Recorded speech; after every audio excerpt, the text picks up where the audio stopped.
to increase your carbon footprint while doing that. Okay, so we are Facebook live as well.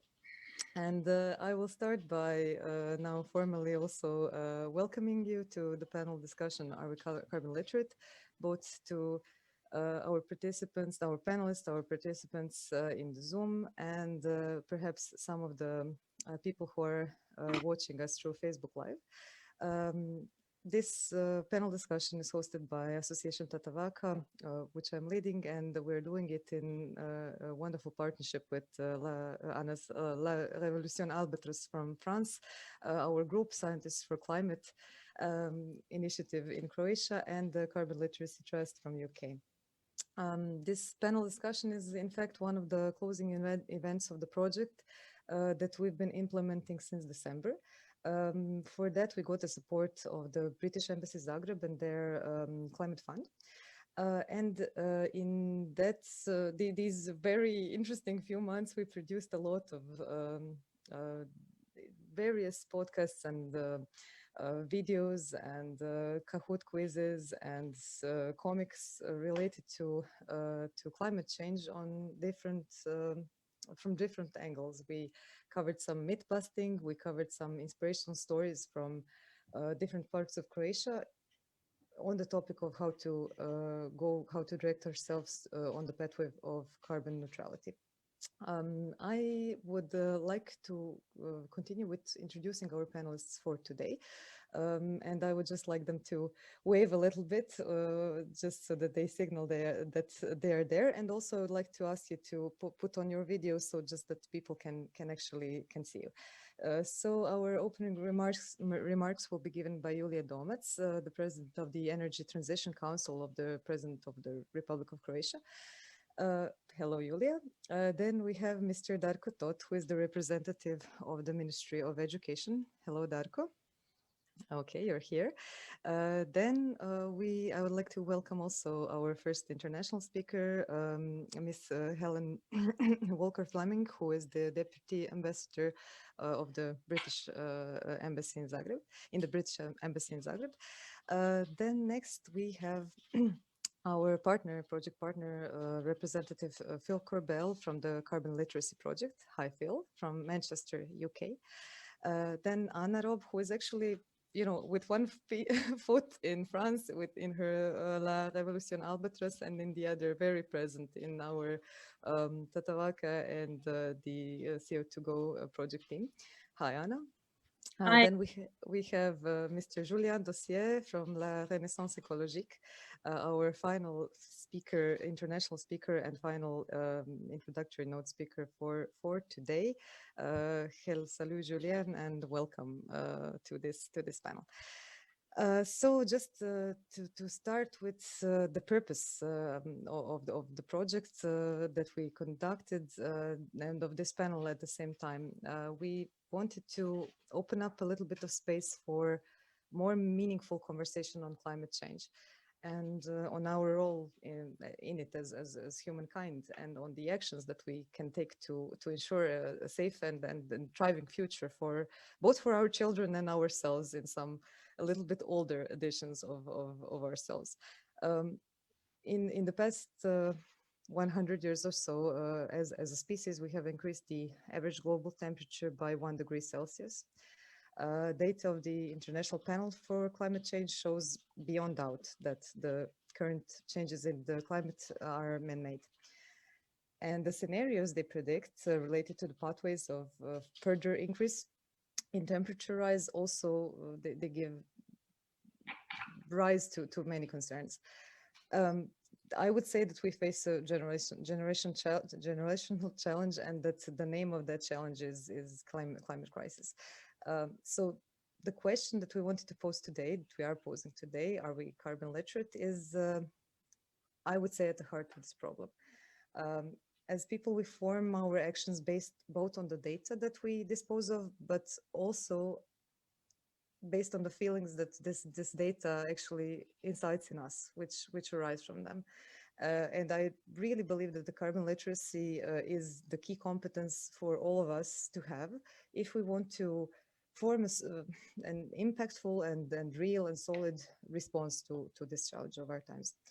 And when we designed the project, I would like to mention here, both aside from Anna, also Dubravka Vitalicepo and Nikola Biliškov from the scientists for climate group. We realized that this response must be formed through the conversations on climate change, and that these conversations have to happen on different levels of our society, in politics, in schools, in firms, in local neighborhoods. So we did that with the awareness that in Croatia we are still very past-oriented, and that many of the conversations that take place in the public forum still resolve around the years and decades past. But if we want to start moving and moving audaciously into the 21st century and into the new challenges that we face, we really need to open up more and more space for this conversation. And it has to be a conversation on climate crisis, and it has to be a conversation on biodiversity crisis. And I suppose that, and I'm actually certain that our children will be asking us where we were and what we did in 2021. So today's panel is a small contribution to this effort. Without further ado, I would like to present or to ask Julije Domac, our first speaker, to open up the panel. Just as a brief introduction, Julije is an executive director of REGEA, the regional energy agency for the Northwest Croatia. He is a renowned expert and scientist dedicated to issues of energy and climate. But I would also say that in addition to his scientific career, that Julije, you really are recognized for your leadership in forming policy responses to climate change and displaying your civic responsibilities in addition to your academic ones. Julije now acts as the ambassador of the European Climate Pact, and as I mentioned already, he is heading the Energy Transition Council of the Croatian President Zoran Milanovic. So the reason why an additional reason why I'm very glad you're with us today is for the initiative that you started a few weeks ago. You call it an Hour for Climate, and it's the idea to introduce this Hour for Climate to our schools.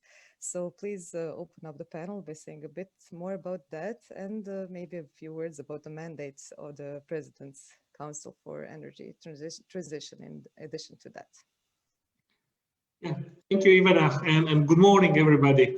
I'm actually delighted to learn that we have a group of students from Zlatar, which is quite nearby. I'm sitting now near Zabok, in my office near Zabok, and well, good morning, everybody in Zlatar, and good morning, everybody, of course, in the British Embassy and all the other places. Well, it's quite interesting to have that virtual meetings where we are all sitting in different even countries. And yeah, I'm very happy, and thank you very much, Ivana, for inviting me to say a couple of thoughts at the beginning.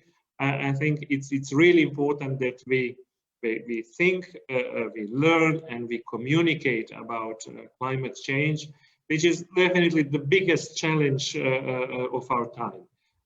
Well, we all speak about COVID crisis because this is something very well, dramatic sometimes, but this is still pretty much nothing compared with the climate crisis, which will hit globally all the planet Earth, and can cause not only local problems like, well, is it hotter or colder?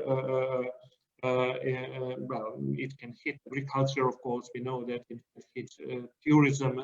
We know that. Which is very, very dramatic, and where it can be devastating, of course.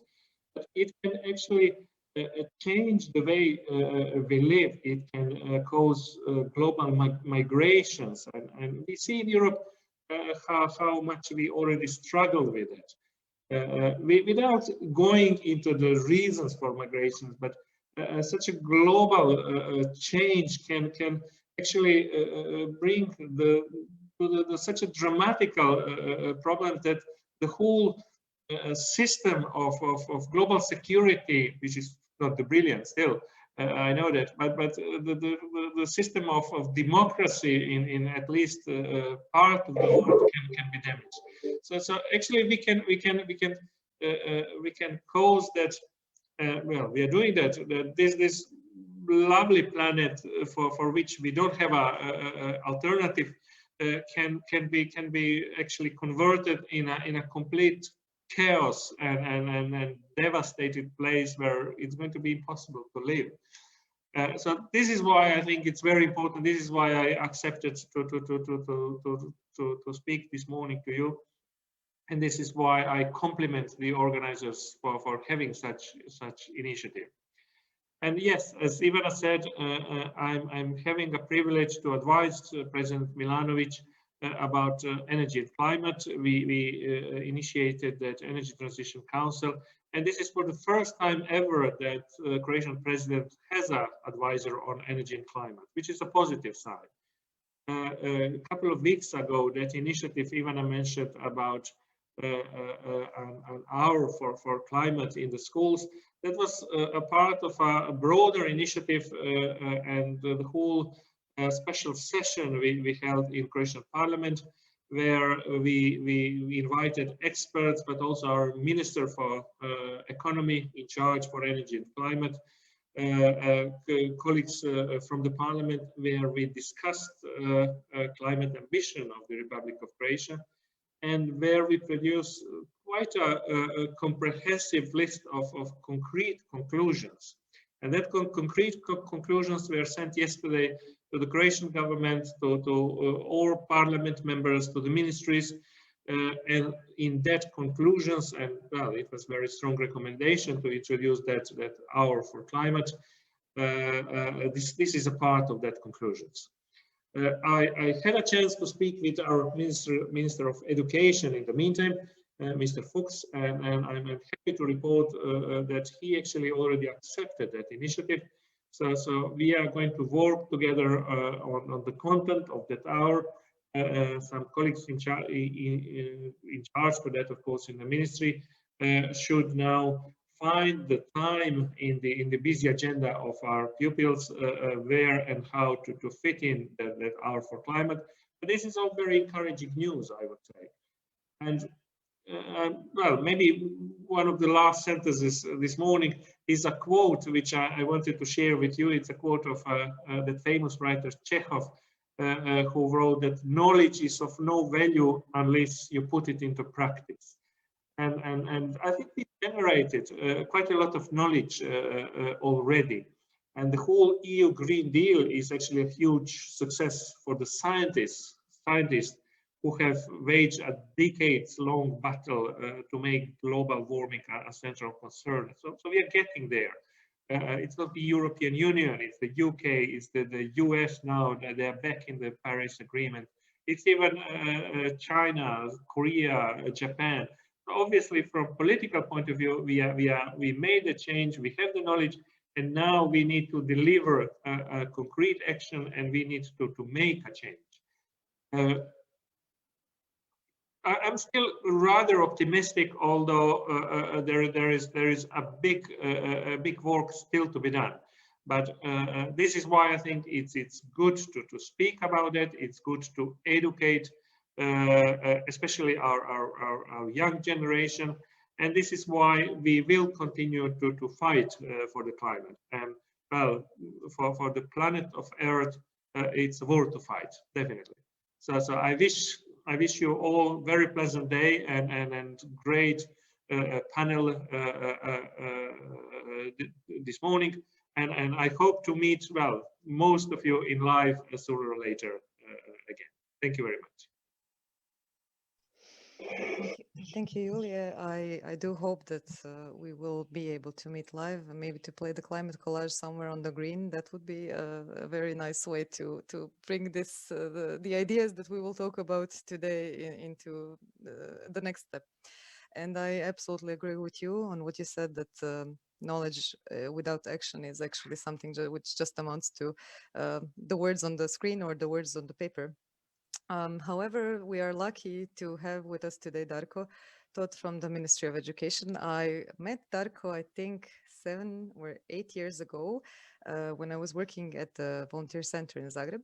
And he was a great help for us to actually communicate the idea of the need to start forming volunteer clubs in the schools to the Ministry of Education. And we got an abundant support for that, actually start teaching activism to kids through volunteer efforts from the very start of their education.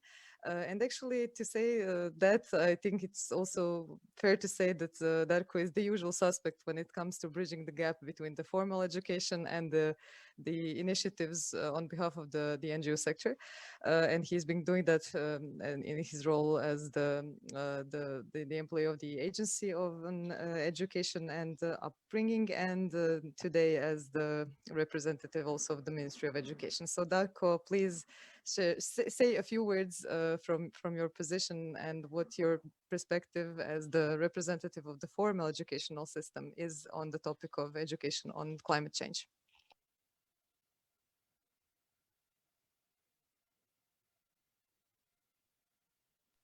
Okay, Darko, just to ask you, because we can't hear you, can you just try to mute and then unmute yourself? Because we did hear you before. So let's see if maybe something happened with the microphone.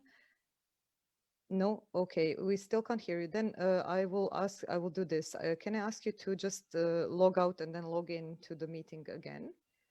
Because maybe that helps sometimes. No. So you are officially the person to start. Darko is officially the person to break the ice of the technical difficulties that every such event has to have, I think. But maybe just not to let's see if Darko will be able to join us soon. And if not, then maybe I will ask Helen to join, because she's one of our hosts as well for today on behalf of the British Embassy. So let's see how it goes with Darko. Yes, well, maybe not to waste time, then I will ask Helen Walker-Fleming to say a few words on behalf of the Ministry on behalf of the British Embassy Zagreb. Just as a brief introduction, Helen is with us, I think, since June last year in Zagreb.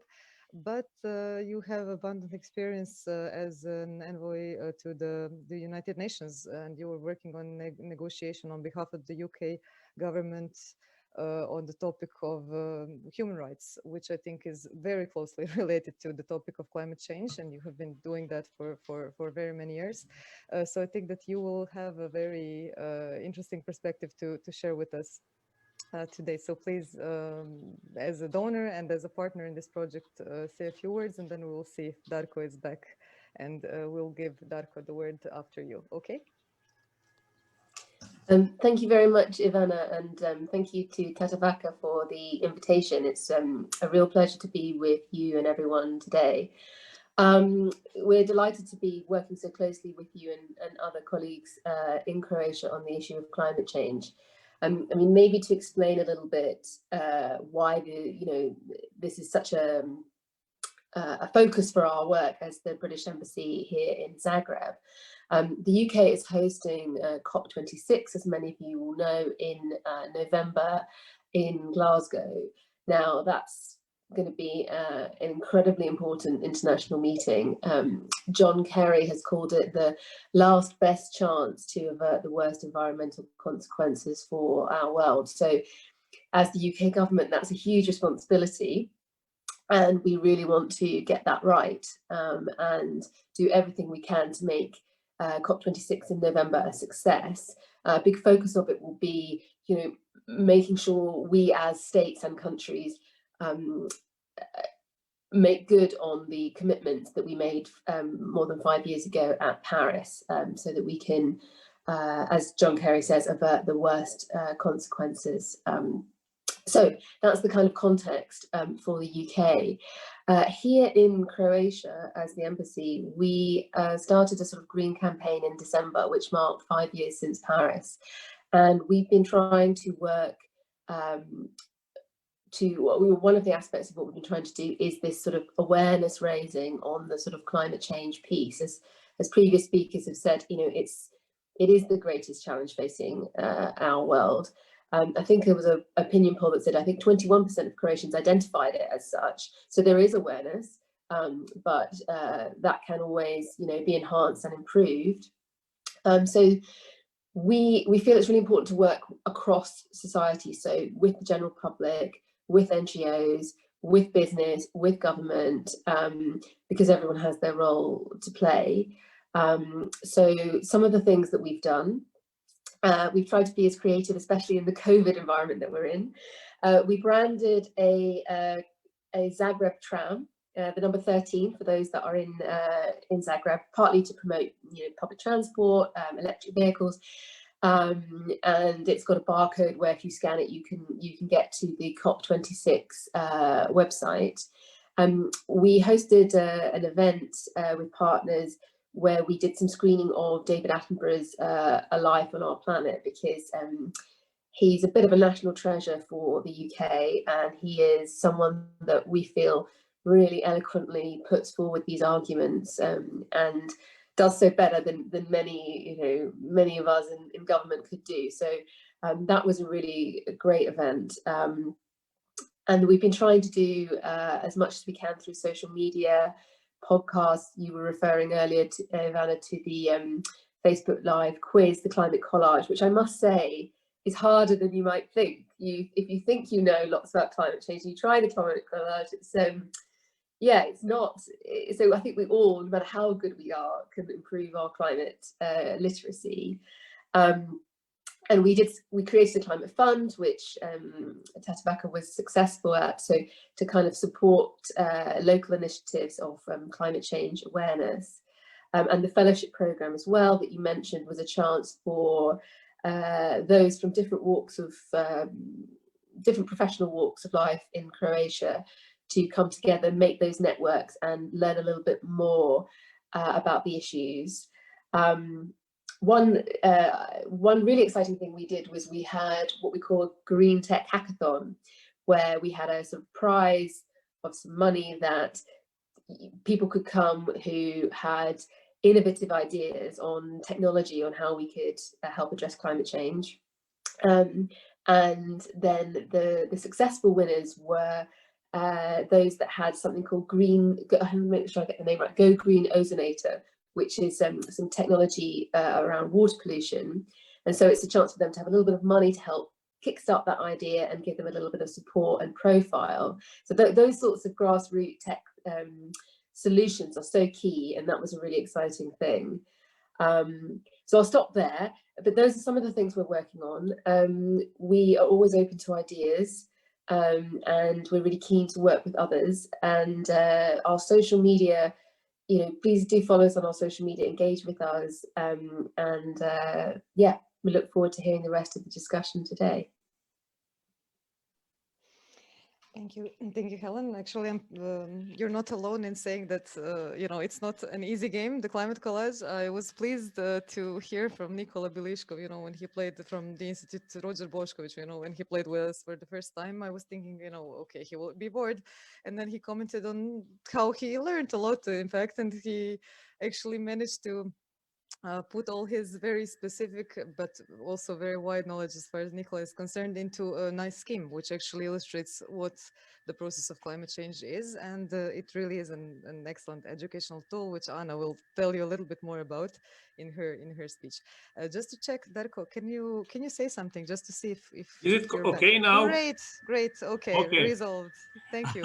So the floor is yours. Okay, I'm sorry for the problems with my computer.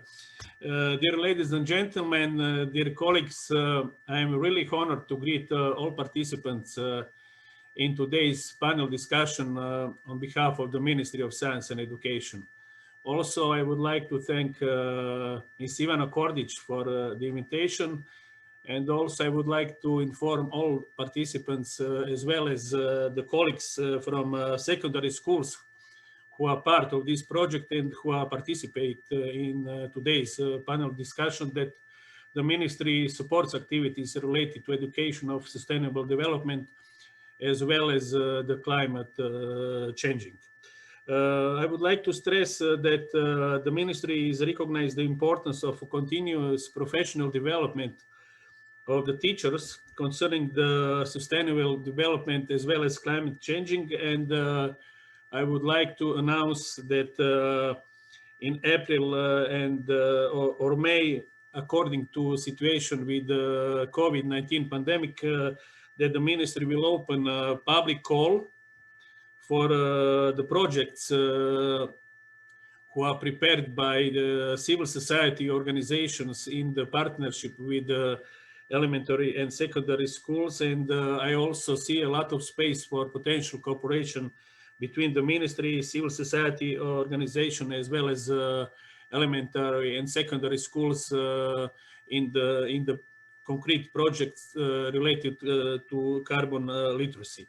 Also, we are planning to open and public call in order to support cross-curriculum activities in elementary and secondary schools related to different aspects of education. And I see also a lot of space for cooperation with schools in the promotion of carbon literacy. For the end, I wish a lot of success to all partners, institutions involved in this project, and I'm convinced of successful cooperation in the future implementation of the project. And I would like to thank all national and international partners who are involved in the creation and implementation of this project. Thank you very much to everybody. I'm sure that we will have a very productive discussion. And for the end, thank you, Ivana, for invitation and for the partnership which you open in the implementation of this very concrete project for our education system. Thank you very much for everybody. Thank you, Darko, and I hope that actually thank you for all three of the panelists who opened up the panel today. I hope that you will be able to stay with us for the next hour and participate in the conversation. Although yes, I know yes. that you have a lot of obligations, but it would be great if you did. Yes, I wanted to just one second. Thank you very much. I will participate in all discussion today in order to listen and hear what we have to improve from the ministry in order to issue what is the topic of today's panel's discussion. Thank you. I will be with you. Thank you, Darko. That's great, especially because maybe we can talk a little bit about more about what an hour for climate should be, because we have Julia and you here, so maybe we'll and a lot of participants from the civil society organizations whom I omitted to mention and welcome at the beginning, because they have wonderful educational programs. Climate Collage is just one of them, and I think that's actually illustrates the potential that we all have as a society to contribute to this issue, and the building of a good curriculum for that and our for climate. Next, I would like us to go into the second part, which will be opened by our Phil Corbell from the Carbon Literacy Project, followed by Anna, by our Anna Rob. This part is dedicated to the main topic of our panel, and that's carbon literacy. So just to introduce Phil briefly, Phil used to make documentaries for BBC Radio 4, and he says that he escaped BBC to set up a charity to enable community radio stations to tackle disadvantage. With some cycling from Sydney to his hometown to raise awareness of deforestation. So Phil is a person who is really living the message that he's preaching. He co-founded the Carbon Literacy Project out of a need, he says, to leave his children a future and not an apology.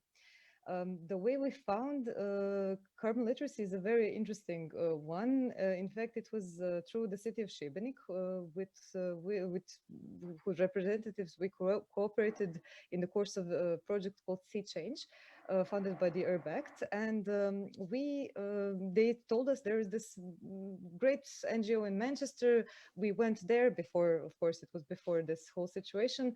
And they did this tremendous workshop. They're consulting the Manchester City, they're consulting the UK government, and it's called Carbon Literacy. You should look into it.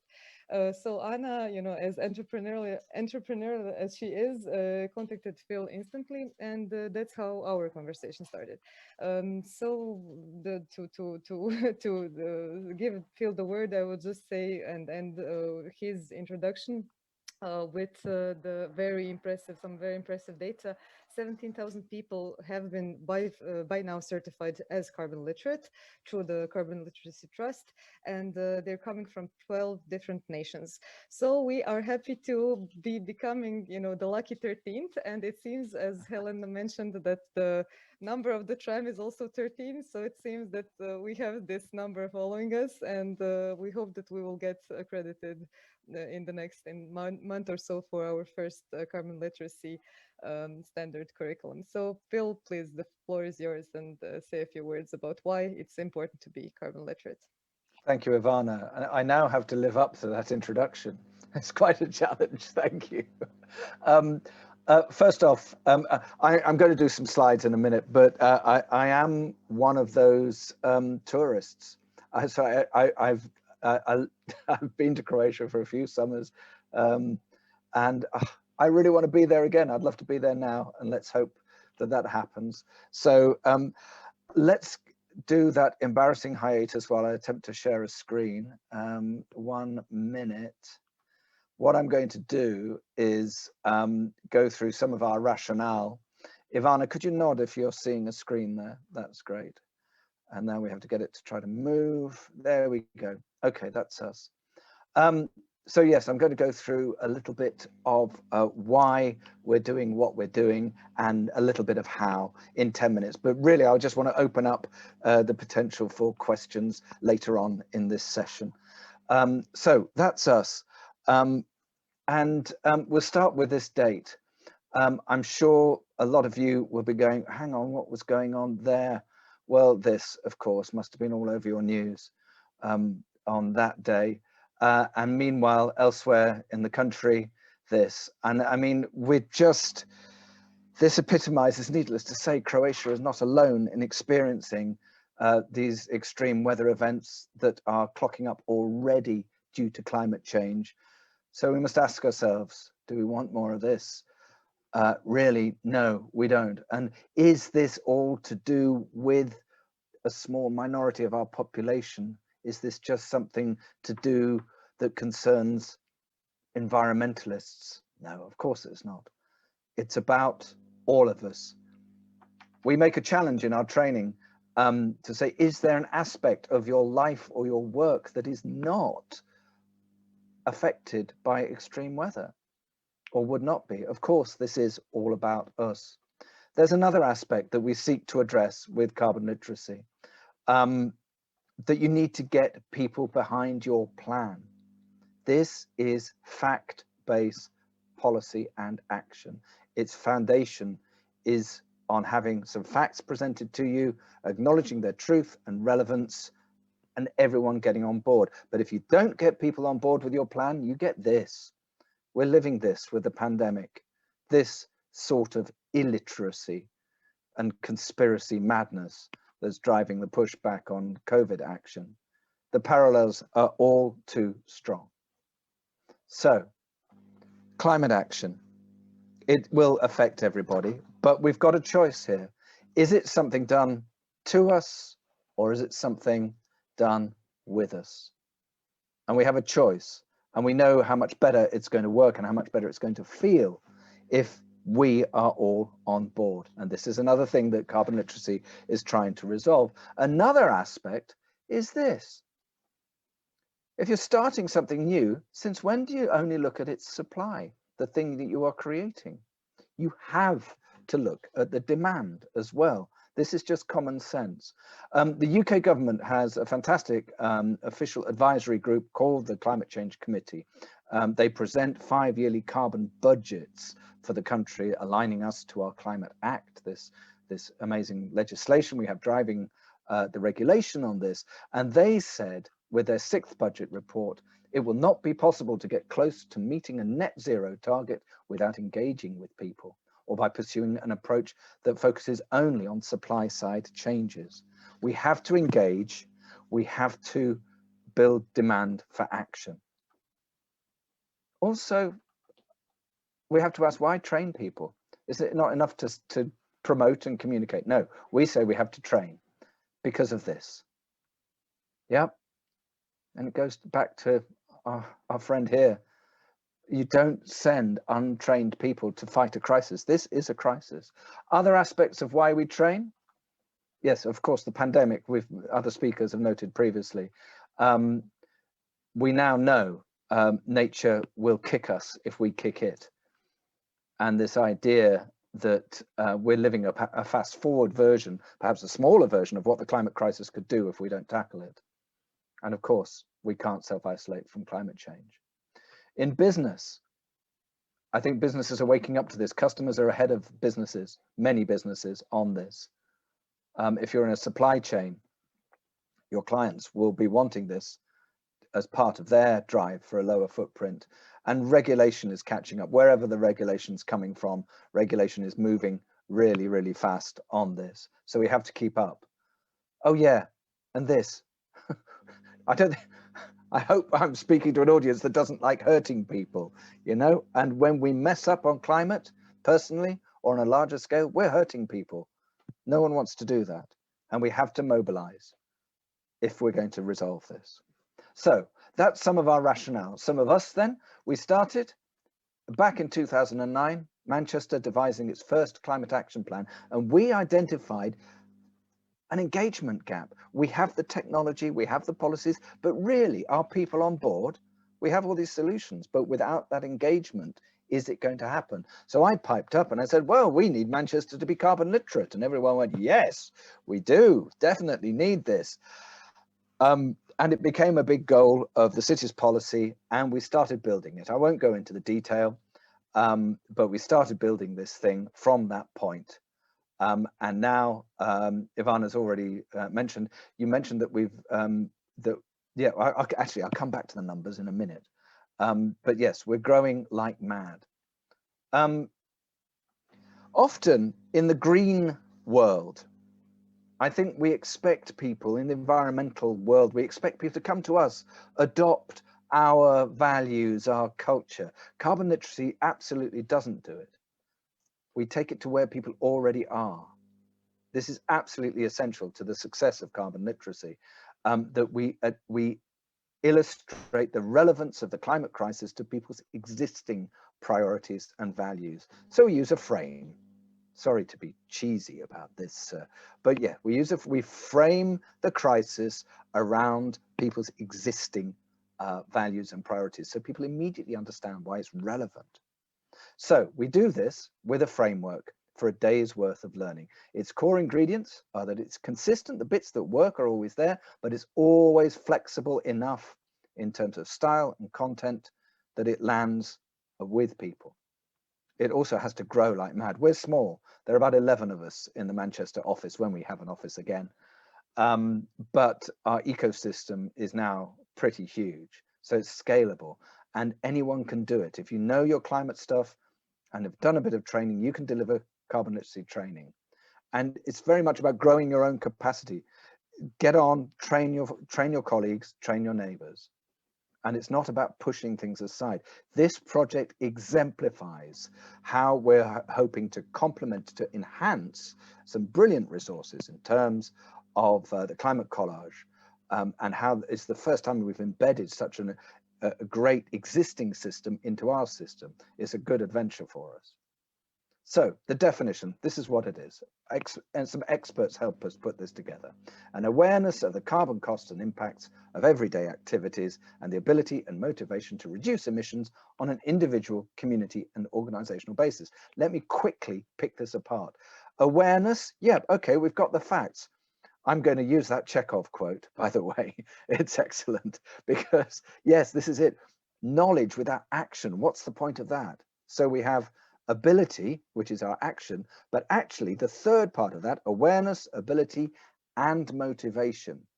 You might have some tools presented to you. You need to be motivated to use those tools. So that's our definition. The essential ingredients, we talk about a day's worth of learning, social learning, which is jargon for relevance, and that is delivered by people like you. Yeah, that's really important. You trust people like yourself, and it qualifies against our course framework, the carbon literacy standard. The headlines of that, very briefly, the knowledge outcomes, the learning outcomes are there, much of what you'd expect, but the communication outcome is good as well. You have to be able to express this to other people. The learning method I've mentioned, but it also has to be collaborative. This should not just be done as a teacher in front of a lecture hall lecturing. This has to be collaborative as well. It's got to be about fair solutions and positive action. And then it always ends in action. We ask every learner to devise the most significant things that they can do. Generally, I'm not going to go into this complex infogram, by the way, but we have a process by which you accredit a course. Yep, that's the process. You can see that on our website, carbonliteracy.com, and you could become a carbon literate organization should you wish. And there are good processes for that. But I thought, oh yes, those numbers, we mentioned that 17,000. We did that at the end of February, but actually we're up to 17,500, 17,600, I think, yesterday. The growth in this, the interest in this is huge. But I think really what happens as a result of carbon literacy? Oh, sorry, this is some of the people we work with. I'm jumping ahead. A huge range of employers, for example, and I can pick that apart should you wish. And we're working with local authorities and other parts of the public sector too, to create shareable resources. So for Darko, for example, what is a carbon literate Ministry of Education, for example? We're creating tools to enable this to break out of the environment niche and bring it into a mainstream competence. So sorry, the outcomes. I'm just going to get towards the end here, but what happens? I'd love to say that doing a day of carbon literacy saves this many kilos of carbon dioxide equivalent, but really we need a big research budget for that. And I can come back to some of the guesstimates on that if you wish, but it's really about culture shift at a personal level, increasing motivation, confidence, and the confidence to communicate and act on climate change. And it's really, this is crucial. How do you optimize the use of your skills and position to create the most significant climate action you can? And at a bigger scale, many more people acting, many more people buying green and voting for these actions as well. The politicians are not going to act unless they feel there are votes in it. That's democracy, that's fair. So let's build that mandate. So that's me, that's us. I've charged through, there's lots more to say, and I'm sorry, I think I've even overrun, my apologies. But thank you so much for the platform. And I just want to finish by expressing my heartfelt confidence in this project. The way that we met and the conversations that have come from this fill me with great confidence that this is going to be the spark for something very, very special for Croatia and the region. So I'm looking forward to further conversations. Thank you, Phil, for this very extensive introduction. And now, I mean, it's really a pleasure for us to be part of this global community that you are building. And I will give the word to our Anna to actually illustrate a little bit on how we what does it mean to be carbon literate in the context of Croatia? Because that's something which we are very honestly, we're testing it. We're not, I wouldn't say that we're struggling with it because it's still very, it's a piloting experience, and it's a laboratory that we are that takes place in 2 of our high schools. One which I would like to welcome also today. Boris Anic is here from the Classical Senior School in Zagreb, and our Jasenka from the gymnasium or the senior school, Matija Antun Reljković from Vinkovci. So they opened up the playground for us to actually test whether we can use this concept in the Croatian circumstances. And Anna, whom I don't know if she needs introduction to this audience or not. She is well known for her initiative for Zlaren to become the first plastic-free island. That's how actually the 2 of us met. I wanted to do something with plastics. Anna wanted to do the plastic-free island, so that's how our friendship and cooperation started. And now on the topic of carbon literacy and how we went from plastic to actually the wider topic of climate change, she will tell you more about that in her talk. Thank you, Ivana, and thank you, Phil. You both said already, well, Ivana said quite a bit about our project. I'll share my screen as well. I hope, let me just see, this should work. So, okay, can you all see my screen? Yeah. So yeah, thank you, and it's awful to go after Phil because like he had such a great presentation and he said everything what's really important. So, but anyway, I will talk a little bit more about our project itself, the CO2Go, the carbon objectives to go. So we decided to tackle, you know, the climate change from the educational point of view because it's something that always comes back in every conversation. How can you take action if you don't know why should you do it? So educating people about it is the most important thing. And Phil told you already, you know, why is carbon literacy such a great framework for it?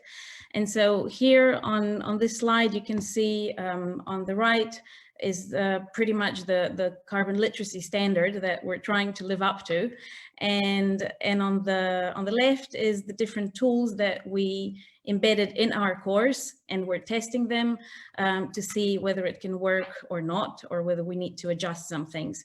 So we're using the Climate Collage to cover the science part of it, and then we have wonderful people from the Scientists for Climate Croatia who developed essays and cartoons and Kahoot quizzes and podcasts as well. So I will run you quickly through different components of our course. So first, the Climate Collage. So some of you already heard about it. It's an amazing workshop that was imagined by a French guy, Cédric Ringenbach, and it's based on collective intelligence. I'll show you photos in a second. It's creative and it's foolproof because it's based on the data from the IPCC 5th assessment report, and the cards will also be updated soon when the next report comes up. It's present now worldwide, and you can see the numbers, obviously over 100,000 participants in the workshop, over 200 participants in Croatia, and already I think over 10, almost 20 facilitators in Croatia, thanks to the schools that we're working with. And yeah, hopefully it will grow. So what's so special about the Climate Collage? Well, I really like this quote. You can see what it's about. And basically, the Climate Collage involves people, involves the learners. And that's the most important thing. Like Phil said, there's no teacher, you know, standing in front of you, showing you slides, or you're not reading from a book or even watching a video. No, you're working all together, reading through the cards, trying to figure it out, making mistakes, going again, trying again, and then coming up, you know, with this big, beautiful collage, which shows you, you know, the causes and consequences of this, you know, big systemic problem that we're facing. So you can see, sorry, on the picture before, this was in Vinkovci High School. I only put the photos from the Croatian workshops, but there's obviously loads of photos from all over the world from Climate Collage workshops. So here you can see a beautiful collage from Vinkovci last week, and also some of the tools we used with the French Institute that lent us their space twice already. Before summer and after summer, we managed to sneak within, you know, between the lockdowns and the pandemic rules and regulations, we managed to sneak twice into the Institute as well. So that was really great. And then what do we have? What's the other great opportunity with the Climate Collage? We can also do it online, and we've been doing that as well. I've been doing it because obviously I can't travel. So I had the really beautiful experience of training teachers from Vinkovci. And, you know, they were so generous with their time because they gave up on their Saturday, on their Sunday, to be able to play the game and then learn how to become facilitators, and so they can use it with their students.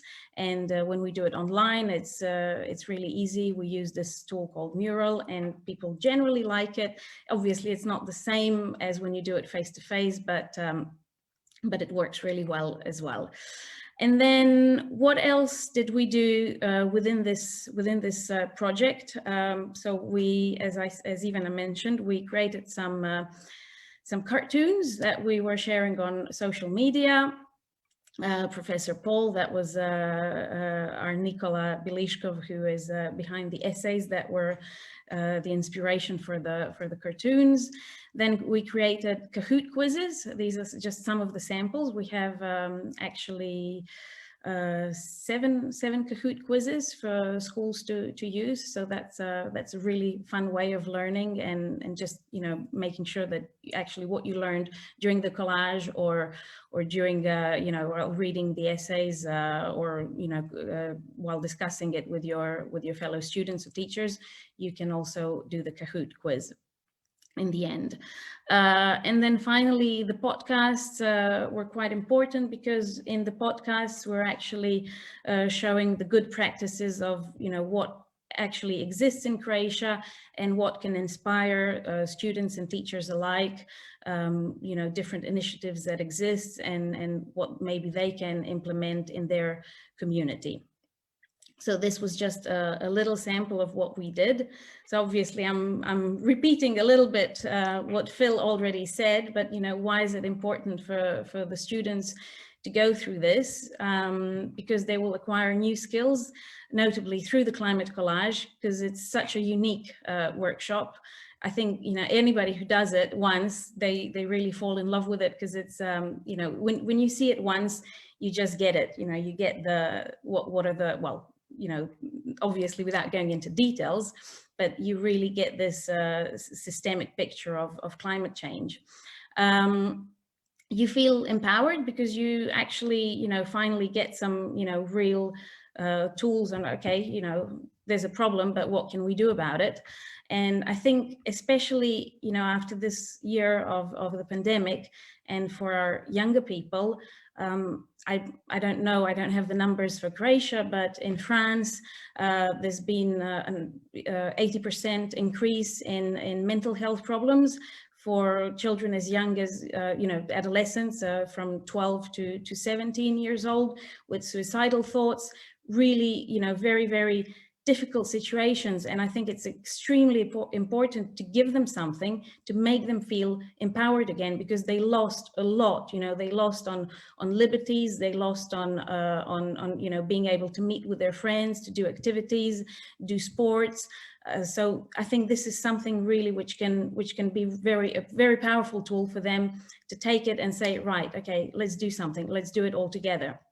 And finally, well, you actually also reduce your greenhouse gas emissions, even though Phil said, you know, that's quite difficult to quantify, obviously, but it still happens. And you get a really nice certificate in the end, which is there to remind you that, you know, it's not just a one-off thing. You have to keep working on it every day, all the time. And so where are we now with the program, with the project? As Ivana mentioned, we're testing the materials with the teachers and the students, and then in the second phase we will adjust and improve, and the great team from the carbon literacy, Helen and Ned and Phil as well, they're helping us on that, and there's a lot of you know, back and forward information sharing and trying to figure out, you know, what's going to work. And then finally, in the third phase, hopefully, you know, if the course gets accredited and certified, we will be able to deploy it in all the interested schools. So that's it from me, really. And yeah, I really love this quote, because I see us as, you know, those who can help people to know better and to do better. So thank you. Thank you, Anna, for this, for actually reminding us of why we're doing this. I think this the point on mental health of our children is tremendously important. This is something which it's another level of problem which is rarely still in Croatia debated, and that's eco-anxiety. And, you know, how do you feel as a young person who is actually, you know, who since they're there, their world is in some way deteriorating. So I think that's something which is also super important to show, and as you said, to actually help them feel empowered, and help them realize that they can be change agents, and that they can be the game changers actually for this century. So to actually just a brief intermezzo between you and Julien, who is our last speaker, I would like to ask Boris Anić, who is the principal of the senior school, classical senior school in Zagreb, to share a little bit, maybe Boris, if you will, of your personal experience with the Climate Collage and our beginning of our climate carbon literacy course. So word to you. Absolutely, thank you. Bonjour France, je suis très heureux pour participer ici. Okay, well, I took the opportunity of stealing a bit from your presentations, because everything that you have spoken about on a, let's say, academic level, we have actually implanted quite seriously in our schools, both in Vinkovci and in Zagreb. And this is a great opportunity for all sectors to get included in something as serious as the topic of climate change. Now, first of all, this is not the only project that we're actually doing about climate change. We initiated 5 years ago cooperation with one of the local nightclubs, actually, Močvara, maybe you've heard of it. And one person working there got us involved with the Green Action, and we participated in a project called Sustainable Development, Schools for Sustainable Development.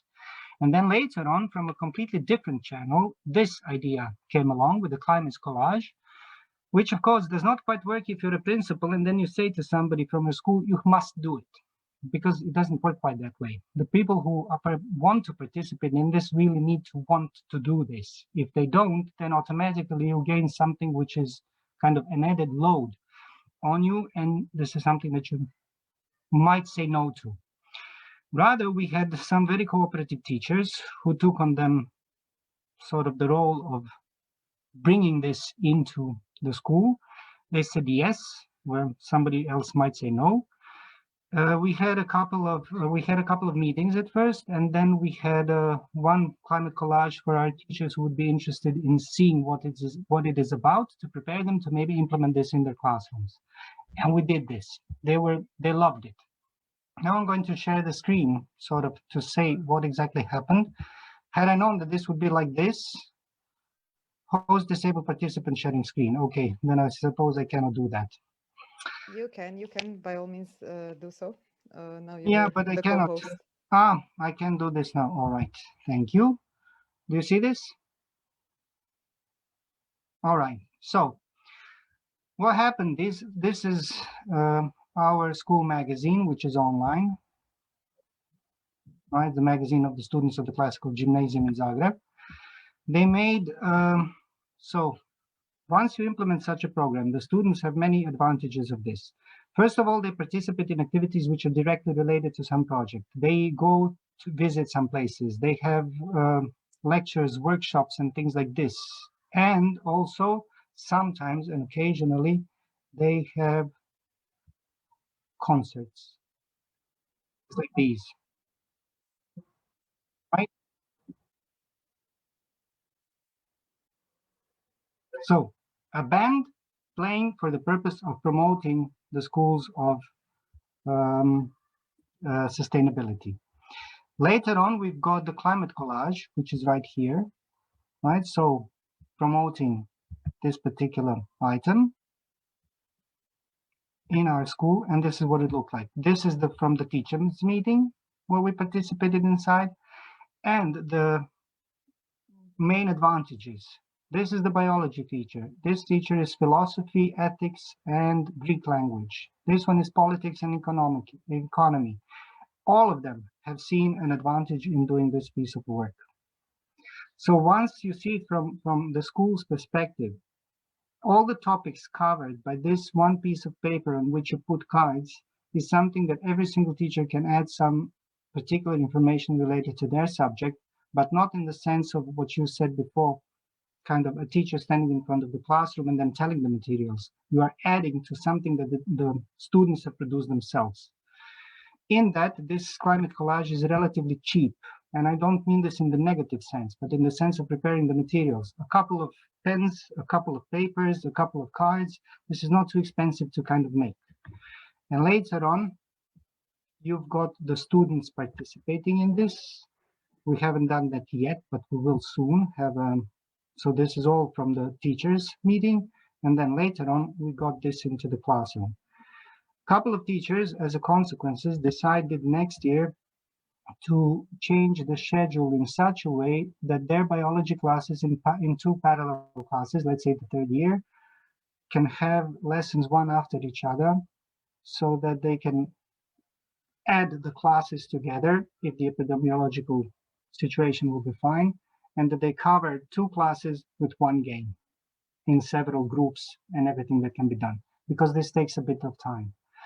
So the idea of climate collage and the CO2 put into classroom is very, very nice. Participating with NGO sector and everybody else that is involved in this is extremely useful, and it is extremely kind of approachable to students. They do not find this kind of, you have to do it because the school says so. You have to do it because you are at first interested in connecting the dots. The very lesson is very interesting because it starts with 5 cards, which are very basic to connect. But as the game progresses, it becomes very, very difficult. And it includes an interdisciplinary approach to making this project nice. So what you get as a result is acquiring new skills, because everything is done from various interdisciplinary courses. You get what you said, action, because one of the students who participated in this School of Sustainability decided later on to be a volunteer based on this particular. So one student by one student by one student, this is something that becomes and generates action from the students, not just learning about it, but also generating action from this point of view. And what was earlier said also, a day's worth of learning. One lesson, one climate collage covers about 3 lessons, 3 hours, let's say, so to speak. In these 3 hours, you get a day's worth of learning because of all the interdisciplinary approach. And it is peer-to-peer because what is produced later on by taking pictures of this, is later on distributed online as something that the students wrote about. They put it online and also is used by, let's say, to promote the school or anything else, but not just the school, also the idea of the project and everything else. If then other students come to, let's say, an exhibition of these posters, which I got in a venue such as Močvara, for example, you get a concert, so you open it up to the public who may not necessarily know anything about the school's efforts. They come to Močvara, they see what some students have done, and they want to ask, and then you have the possibility of including some people who are simply tourists at an event. So the potential to use this is huge, and it comes from a very good initiative, primarily from the NGO sector, but this was great news, and that's why I was cheering when Darko Tot, Mr. Tot, has spoken that the ministry plans to introduce a public call for all these NGO sectors and private initiatives to be brought into schools. If you have all the teachers who are willing to participate in this, then great cooperation is achieved. And this is something that is really, really, really, really useful. Now, yes, I have kind of promoted my school a bit, but I had to do this. I suppose that Vinkovci have the same experience because they also loved participating in this. So I'm speaking on their behalf as well. I believe so. Thank you, Boris, and actually, thank you so much for this. Really, I think it sounds different when it comes from you, as a person who is actually in the school and who took part in this, and you saying that it works for both your teachers and yourself and your students is something which is the best compliment that we could get. Jasenka is also with us today here. Jasenka, can you maybe, if you're willing to just wave I don't know if I am now pushing you into showing yourself. Hello. Hello. So there is just one small thing that I would like to do, and then give the word to Julien. Now, especially because you know, both of your schools are the schools which helped us really break the ice with the concept of carbon literacy. And there is one thing which I would like to do to show a little bit of gratitude. Otherwise, you know, if we were live, I would actually give it to you. But since we are not, I will just do this. Share a small gratitude note to both classical gymnasium or senior school and the senior school of Matija Anton Relikovic, because this we will send it to you or give it to you physically when we meet again. But for now, this is just to use this forum to actually say it out loud. It was really an important thing and an important partnership for us to actually to start doing this and to pilot it. And in addition to that, I would just like to say that Boris is ending his term as the principal of the senior school in class of the classical gymnasium, and I would like to welcome you back to your role of teacher, which is priceless. And I know that you will be encouraging your students to to talk both fluent English and be fluent in carbon literacy. So thank you, Boris, to you especially, and to Jasenka especially, because you are the pioneers in your schools and the ambassador of the concept of climate collage and climate and carbon literacy. So just a big clap maybe from everybody, if you could get it just like this, so that we give them a little bit of encouragement and saying thank you. Okay. Thank you, and to all of the teachers who are with us today from both of the schools. Now, to end this part of the speeches, I would like to invite Julien Dossier to wrap it up and spice it up, I would say, because as far as I know about Julien and your work and the talk we had, one so far is that you are really an energetic person who is very, very adamant about fighting for a fairer and a climate just world, but in a way which actually bridges the gap between, you know, knowledge and creativity and action. And what I really like about the fresco of the ecological renaissance is that it is this bridge. And it shows us that we can wake up creative powers within ourselves and to help us bring our best selves to our solving this most pressing problem that we're facing. So Julien, the floor is yours, and I think you are able to show the presentation if you want now. Okay, yes. There we go. And I'm going to minimize this. Hello, while I'm starting, I wanted to start with a blank page. Can you see my blank page? Yes. Right. I thought it was useful to start there because I've come to observe that when one wants to think about a success in our subject, when we have used our carbon literacy and our action inspired by science and the Climate Collage, if we want to say, well, what does the end result look like? It's a complex question, and more often than not, we have misconception and fears or objections on what we have to do or want to do because we don't see the result. So my point was to make an offer and say, well, why don't we use this drawing as a possible representation? And with a drawing, the advantage is that you can fit in lots of details. And we have been speaking about education, we have been speaking about practical knowledge, we have been speaking about culture. The government has spoken, and in its way of engaging people and making people empowered to take action. We have highlighted the importance of acting at the family level in choosing how we operate our daily lives. This is largely our own choice. This is also a value system, and how we decide not to pollute or how we relate with the others near us, far from us, find time, the future generations. These are moral values, essentially. Economic values, of course, we will want to invest quite a bit because we have to transform our infrastructure, and it will cost in the beginning, but it will also help create value, sustainable value, resilient ecosystems and economies. And we will build differently using new materials. We will train people. We will change the way we operate our buildings, rediscover the wisdom of the ancients who knew how not to destroy buildings, but unmount them and rebuild with the materials. This changes also the way we work. And typically on a day like this, a lot of us are sitting behind computers' desks in different parts of Europe. And that connects us to another part of the drawing and how we want to perceive this future, because we will organize our economy differently.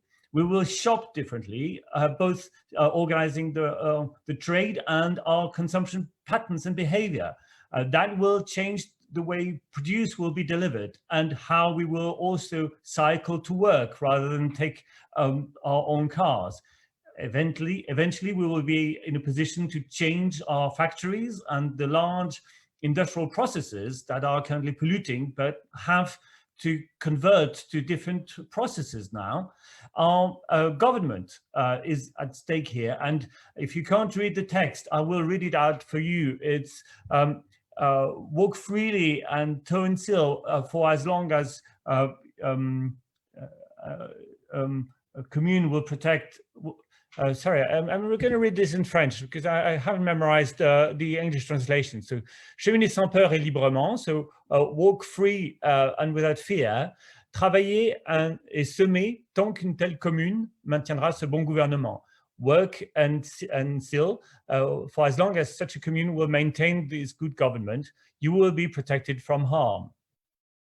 Simple words, everyone can understand that, and it's actually a good principle binding actions from all of us, and also the proceedings that our government system will put in place. That will apply, for instance, to how we protect our landscapes and our arable land from urbanization. We do need strong governments to protect these resources. Similarly, we will want to operate our transport system differently, and it will be our decision to car share, but also the government's decisions to organize the rail lines. And then we move to the protection of land, which is very valuable near the cities, where we want to farm fresh produce, which we can more easily access when we don't need to have long transportation routes. That opens also the question of how we move for longer distances, maybe by reusing some of our existing cars and retrofitting them with electric engines. Of course, we have a major endeavor in revamping our agricultural system, adopting agroecology, permaculture, and other techniques, which will see us also better managing our forests. If we want to build with wood, we need the wood to come from healthy forests, resisting climate change, providing biodiversity and carbon storage in the soil, adapting our methods of farming for less extensive parcels with a better balance between the fauna and the flora and the human activities, which will raise a question of where is the best place to install our renewable energy infrastructure, on the roofs and on existing infrastructure, but also possibly in good balance with nature on the larger surfaces we want to use. Ports like Dubrovnik have to change, adapting to the new types of ships, but also changing our relationship with the coast, how we want to sustain the fish reserves and fish stocks and change our tourism as well, which we have mentioned. All these adds up to a mosaic. And I've been going through this fresco very quickly, but just to give you a hint of the power of an image in connecting the various dimensions of the carbon literacy. All of this is on our plate. All of this is involved in our program. And it just so happens that it's not a new thing. Again, we've based our program on this current state of the art, but This is a tracing paper on a fresco from the Renaissance, which you can find in Italy, called the Allegory of the Effects of the Good Government, painted by Ambrogio Lorenzetti in Siena in 1338. So it's really timeless. It's a very robust description of landscapes and resilient physical and natural ecosystems. And we have now the opportunity of using this as a counterpart to the Allegory of the Effect of Bad Government, which is the opposite wall in this Palazzo Pubblico in Siena, where you can see the destruction of biodiversity, the collapse of the buildings, violence towards women, people fearing for their lives when they move around, so they take SUVs with double buffalo protections, or the destruction of trade and no more shops in the city centers. All this in this bad government hinges about tyranny, and he does very much look like Trump, doesn't he? With fraud, avarice, and vainglory, furor, and luxury. Here in a wider set of vices surrounding the tyrant, you have prodigality, cruelty, justice and hampered, division and war are all advising the tyrant. All this adds up in a system view of what is going on in this world at the moment, where we have a lot to complain about, the sixth mass extinction, etc. So we do see these as our current times, but it's not just this view of the world. In the middle lies the government with its proper values, the common good and justice, and the role of the citizens in implementing the principles of the government. And here is the composition in its full entirety, where we can see the construction side, the constructive side, the hope and the Renaissance, where we want to build this resilient system as an opposite to the effects of the bad government. And it is us in the middle who will decide that. The government is in charge, but we elect the government, and we can choose a government that will take decisions that will shift its effects from the bad side to the good side. And it is all essentially an integrated system, which I describe in the book called Renaissance écologique. And I insist on the systemic nature, where we have different dimensions. Here are the 24 core dimensions of this transition. They're all interlinked. We know that. We know you can't take one apart. If we take education out, then the whole system collapses. The same goes if you take mobility out. If people stop moving, then it's a real big problem. Solidarity, family, etc. So we know we need a big system understanding of these dimensions and articulate them. How we have then used this fresco is another source of inspiration, because we started with the youngest ones, and the younger one can just use it as a drawing and color it. Interestingly enough, they're just not coloring by spreading colors here and there.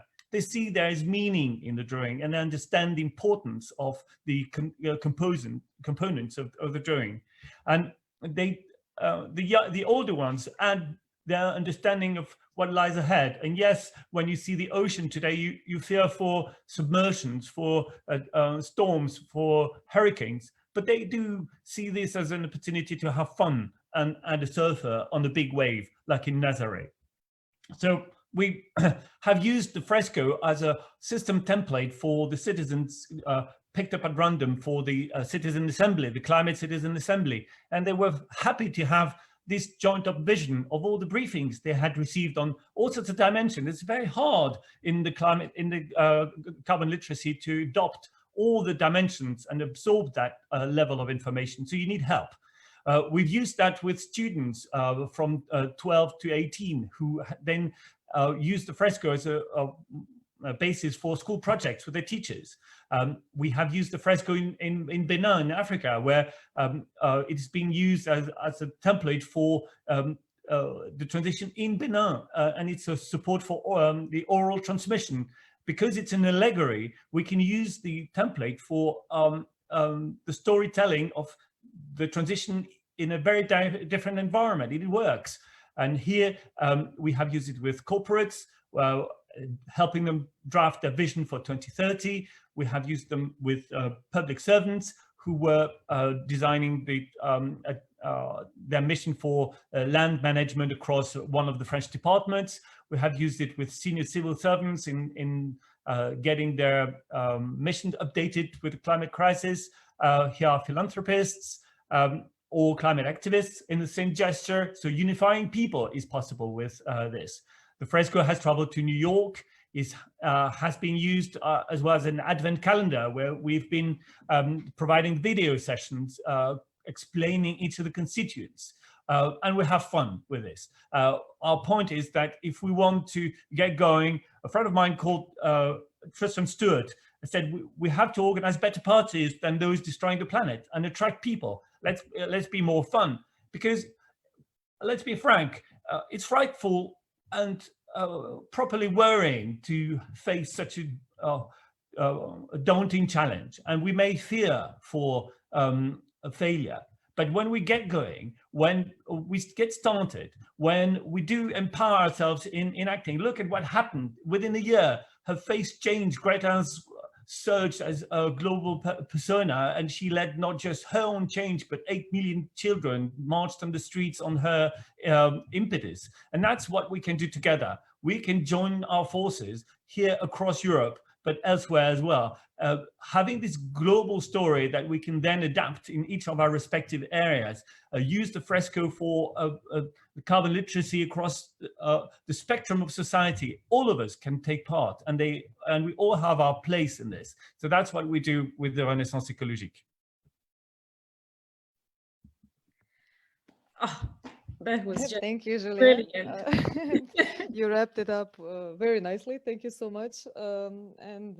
Now I was so impressed by all of your speeches that I really failed in my, time management role as a moderator. So, a big apology to everybody. So we did debate, at the start of this, when we were framing the time. Anna said 1 hour and a half, that's it. I said 2. And then we met somehow somewhere in between hour and 45 minutes, depending on your time. Of course, you're more than welcome to stay if you can. But for me, it's very important to maybe hear now, after all of these amazing ideas and calls to action, a little bit from the participants from the NGO sector. We have Odras here, we have Klik, Energetska Zadruga, we have I think Greenpeace applied. I don't even want to stress any or pick names. I would just like to invite you to share a little bit on how this all seems to you, what your valuable work is, and how it all weaves into the same story of change. We also have, and I would like to maybe ask Mia Matkovic also at the end from the French Embassy, who are now just inviting calls from the NGO sector for proposals precisely on this topic.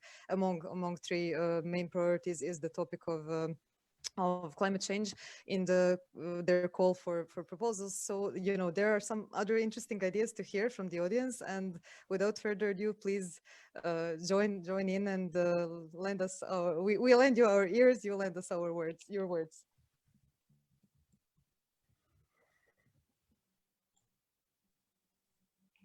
Elizabeth, come on. I will now have to point fingers without, so that we don't waste time. I see Elizabeth is here from Odra, yes, so let's hear from you. Odra has a tremendous track record in educating people on sustainability. So will you, please?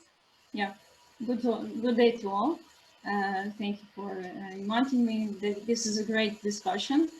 I'm Elizabeth. I'm a project assistant and educator in an association called Odra, Sustainable Community Development. For 20 years, we have been working with representatives from local government, professors, faculty, schools on educating about sustainable development. We currently have several projects within which we work with high schools, colleges, other associations, with the aim of informing young people about problems and solutions connected to sustainable development topics. What we strive the most is to encourage citizens to develop critical thinking about the things that are happening in our society. Somehow encourage them to change their way of thinking, to have their own opinions.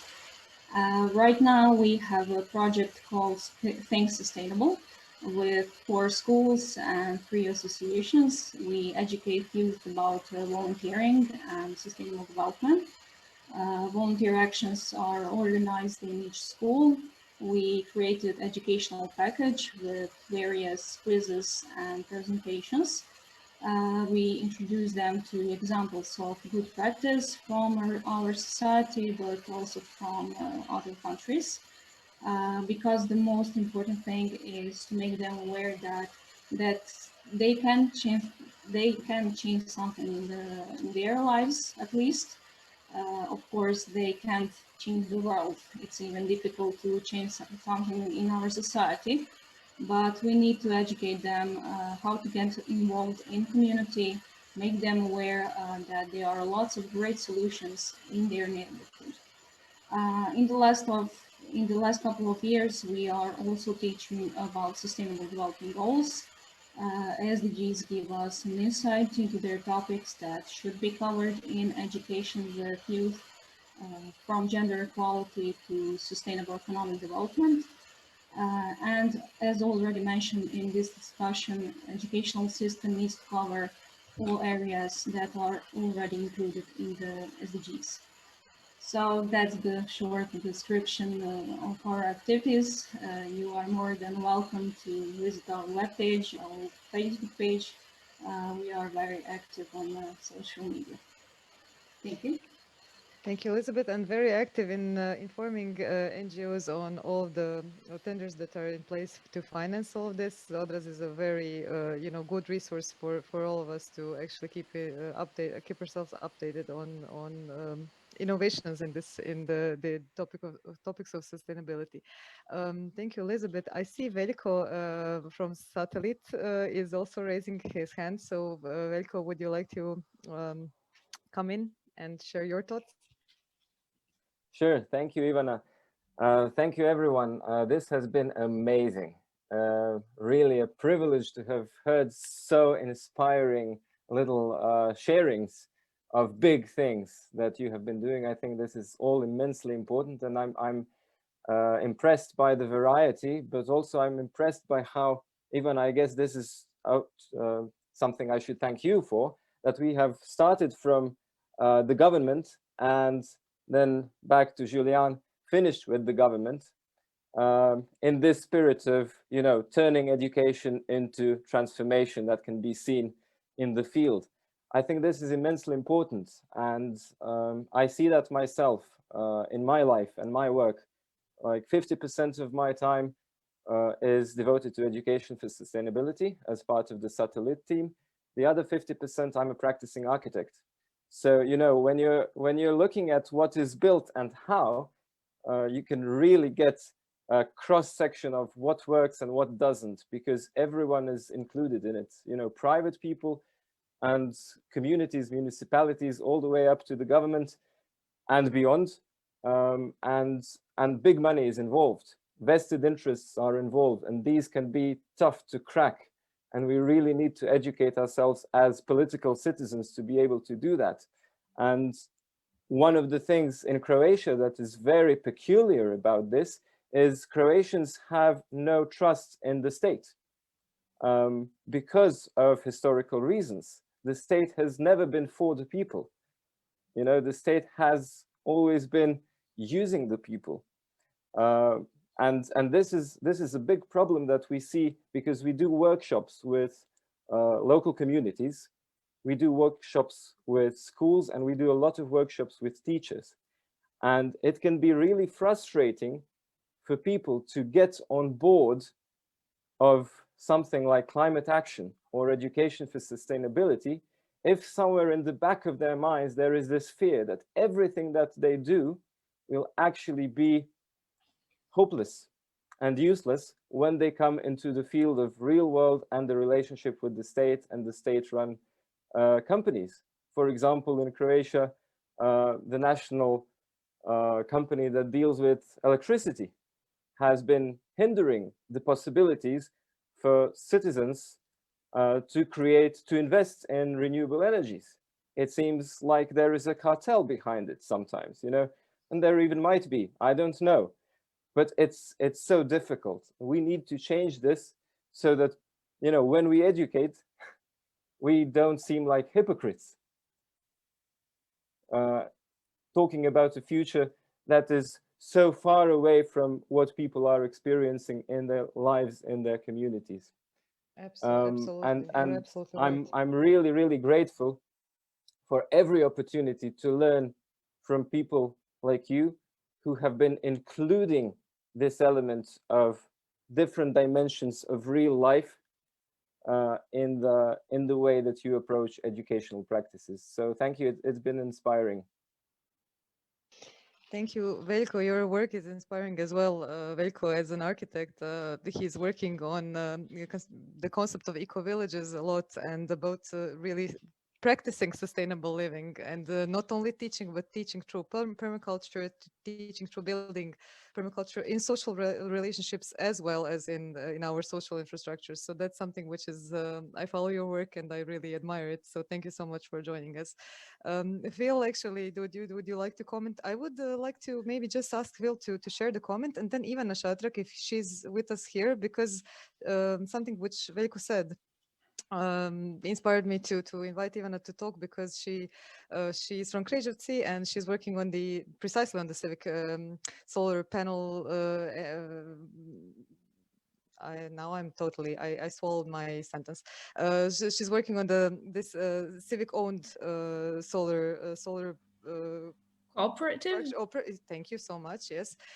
So she maybe might want to share a few words after Phil shares his comment, so that we talk a little bit about what the citizens can do as energy cooperative owners. I think what you're saying about disempowerment, sorry, you know, the idea that we want to do something and it's being blocked at all points, it's about being part of the tide that is so much. I've been learning a lot about the situation in Croatia, thanks to our new friends here, but I think there might be dinosaurs in the energy system. Soon they won't be able to raise capital. You know, the bottom is just falling out of fossil fuels. For example, this is one example. I co-presented in a government event the other day with a very successful digital marketplace company that are working with us. They were not quoting Greta Thunberg, they were quoting Larry Fink, who heads up BlackRock, the biggest investment house in the world, with his quote saying they're not going to touch companies that are not being ecological. So that's at a corporate level. So I think, and at a micro level, so much of what we're doing is about voice as well. This is a culture shift project. It's about giving voice to get the message across. We have a package of lessons for 9-year-olds that ends with 9-year-olds teaching adults. You know, and this is this process of large-scale change that we have to be in. So it doesn't matter where you're starting. You know, that this process. I'm not trying to be utopian about this. Okay, I'm not being naive about the challenges, the forces against us, etc., etc. Whether we have time, but all we can do is move as fast as we can, and this is one way. This mobilizing of people is an essential ingredient of that. But I'll give way. I could go on. Thank you, Phil. So the word to Ivana. Would you like to share your experience in Križevci? Yeah, so I work in CLIC. CLIC is working on energy transition in Križevci. We started with engaging our citizens to invest in a community-owned energy project. So solar roofs on our library, public library. And then it started like rolling from that. We are now encouraging people to invest in their own solar panels. So our city Križevci is subsidizing some money for people to help people to actually put solar panels on their roofs and be owners of their own energy. But we are also engaged in different activities. We're not just focusing on energy, we are focusing on climate change too. I'm an educator, so that is like my part of work. We are also working with citizens on different green initiatives, helping them to organize. Now there is a new NGO in Križevci Zeleno Prigorje that is the first green NGO. And we are part of that, working on different projects, which is very exciting. We are now developing code, which is a climate-resistant democracy project for high schoolers, where they will be educated how actually the political processes work, so they can like fill it out and see how it actually, that it's not just black and white to make a decision. It's not that easy. So we want to teach children from young age that to be active citizens, to be involved, to state their opinions, but also understand the actual process of it. We are opening a one-stop shop for green technologies in Križevci. We are working now on Living Streets project. We are actually listening and working at the same time because we have a lot to do.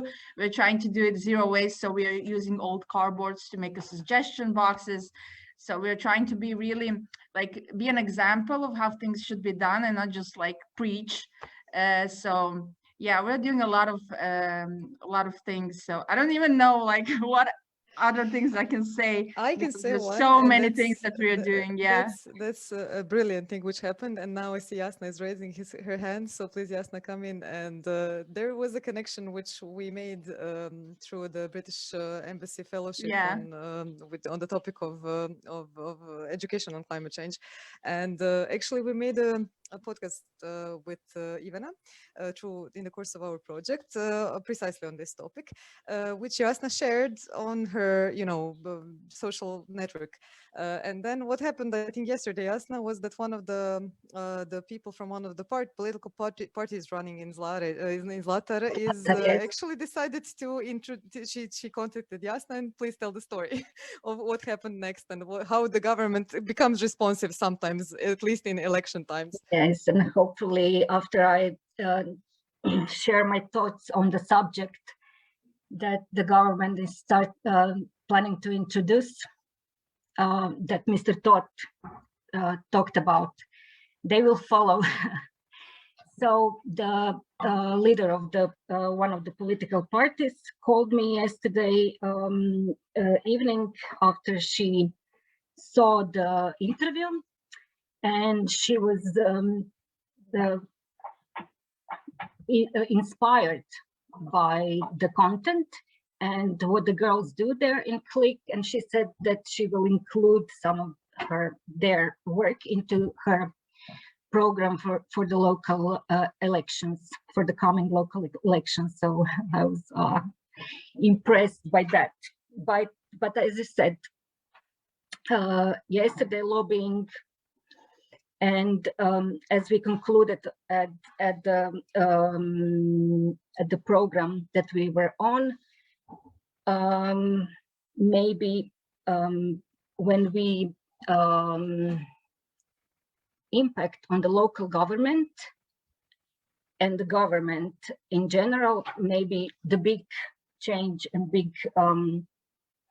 a big change can start. And also I must thank to my students who came, who participated. I didn't see any of them leaving the meeting, and thank you for having us. Thank you for greeting us, and thank you for this opportunity to share so many information. I'm impressed by all the speakers, all the information they said, and thank you to everyone. And also I would like to, if Mr. Tot is still here, I was thinking about, because he mentioned that the government, the ministry is preparing subject that will be introduced into schools. and or Mr. Domac said that, I'm not sure now. And I just want to suggest, if I may, to make it mandatory subject. That's number one. And number two, to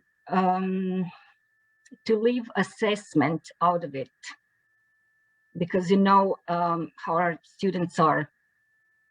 They will do everything for the grade in the end. Maybe to take this into consideration. Maybe to start finding other ways to measure success. That would be Yes. one way to go about tackling climate change. Absolutely, Jasna. And please, Darko, if you have some of the thoughts in answer to Jasna's suggestions. Okay, can you hear me? Yes. Yes.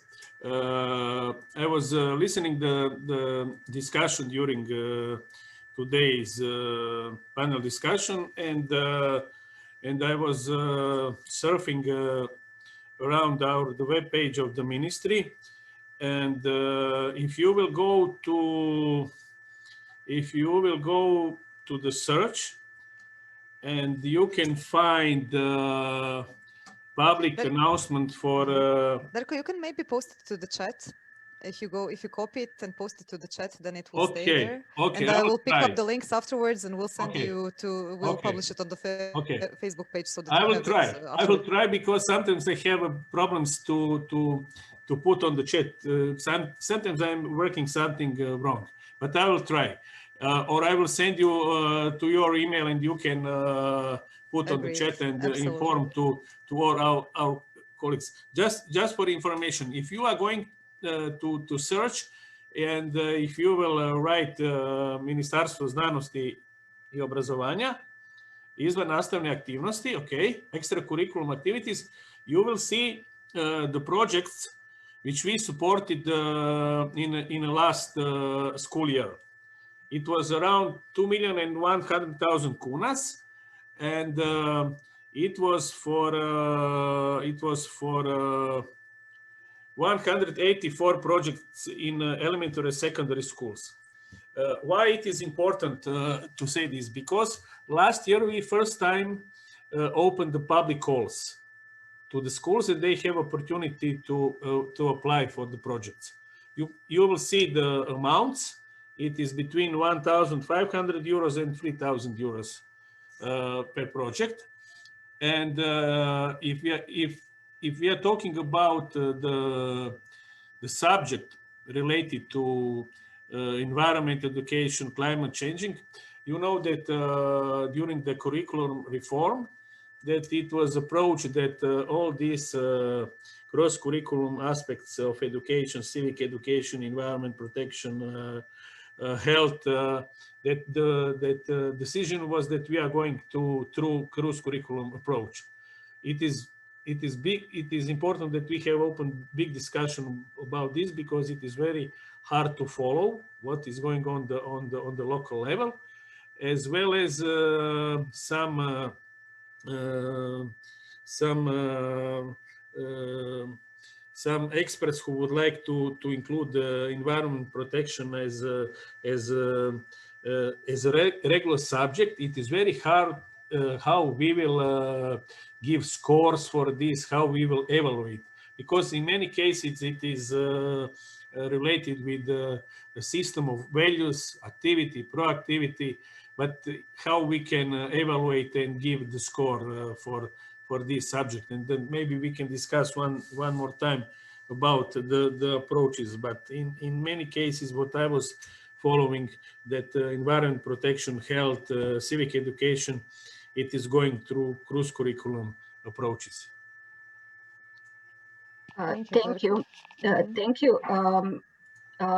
Yes, I know that, but I think it would be better to have a special subject just for climate change and sustainability, because I studied Finnish school system, and they have it from year one, and they call it sustainability. So from primary school, year one, maybe to look there for inspiration. Or I will look for it. I will. Okay, thank you. Veljko, sorry, just to ask, is your hand still raised from the... No, that was okay. just a comment on this Finnish comment. Tell me. Yeah, if I just may, with my experience, because I've been creating teaching scenarios for sustainable development that were based on this intercurricular, interdisciplinary model, where we had teachers co-create activities in their own subjects that at the same time tackle both the sustainable development outcomes and their own subject outcomes.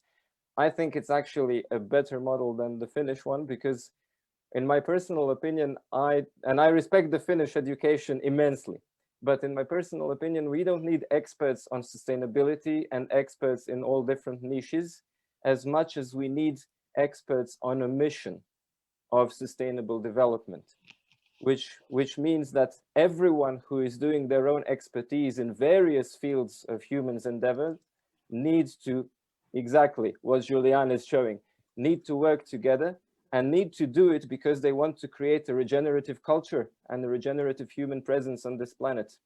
So I believe if we do it properly, this intercurricular, interdisciplinary model is fantastic. I absolutely agree with this. From the point of view, you take a couple of students, you take them in this instance to the Sistine Chapel or some place where the frescoes are, and you can immediately connect this, let's say, medieval world with today's. You can take them to the zoo and then automatically talk about the endangered species and how they're connected with this stuff. And the point is, you can take, I don't know, a teacher of philosophy or a teacher of ethics to the zoo and then discuss the ethics problem about a biology or something else. So this interdisciplinary stuff can definitely be on the trace of curricular reform, to take the lessons out of the school and take them somewhere else. If, of course, the epidemiological measures kind of allow. But yes, interdisciplinary approach is the better solution.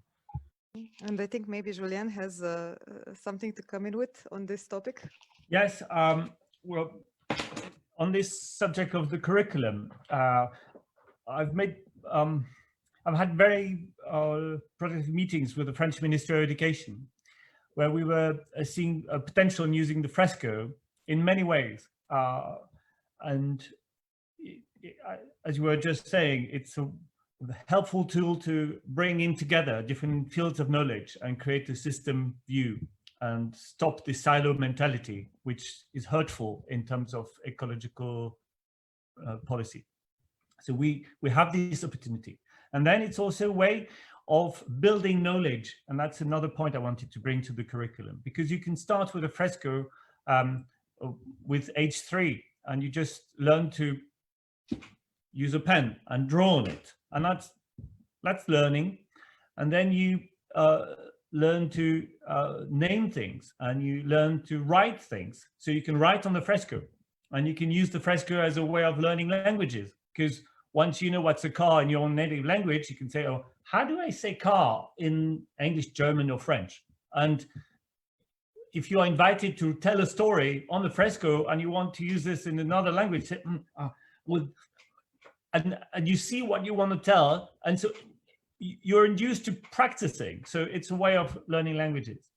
And then if you go on in the education, you can start wondering why, how, learning the figures, learning the math behind it, learning the science behind it. Then you can also go on explorations, say, well, all right, here's a fresco, and or, well, what's the equivalent of the urban garden in my neighborhood? Well, why don't I take a picture? And you can then use a digital coding and add pictures as hyperlinks on different sections of the fresco. So it becomes a creative tool, becomes an invitation to know better what's around you. And if you go along, it can even become an inspiration for entrepreneurs, because you say, oh, all right, I understand. Okay, I see this. This is feasible. It exists. Well, I want to create a business with it.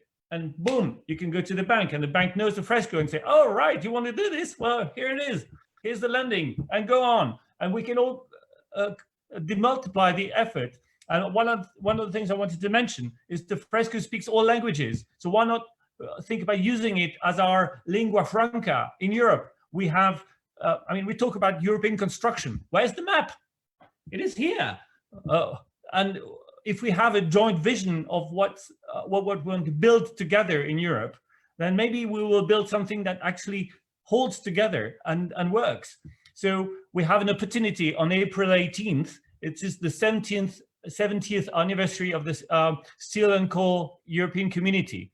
And now, 70 years later, with the Green Deal, with a new hope, with a new resolution to act on climate, let's launch a new European project, April 18th, all on board.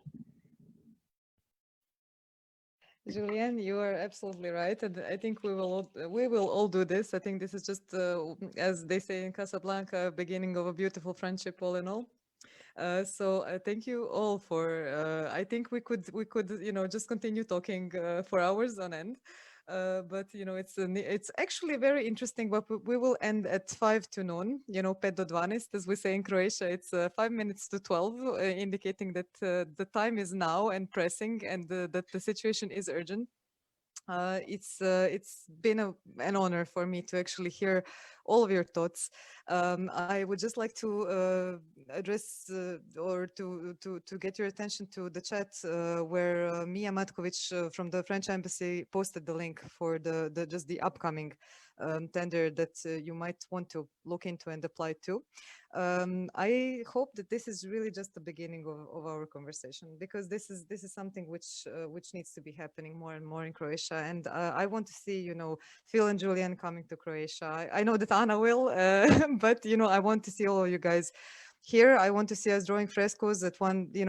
Yesterday I had this vision, after talking to Julien, who is all about visions, of this wonderful conference. We will all, draw frescoes and use the time to become carbon literate, and actually to really engage in serious conversations to, cook up projects for making Croatian education better, but on all levels, not just in the school system, but actually in the firms where people are decision makers and they can really make the crucial decisions that we need to make now.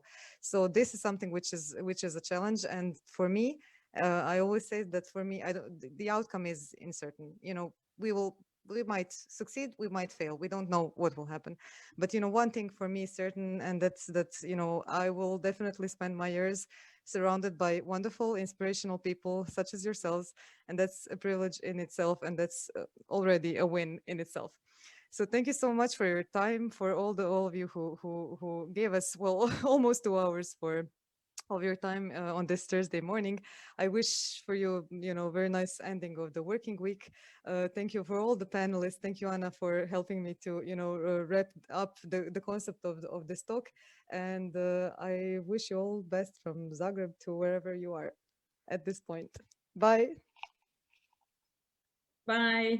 Thank you.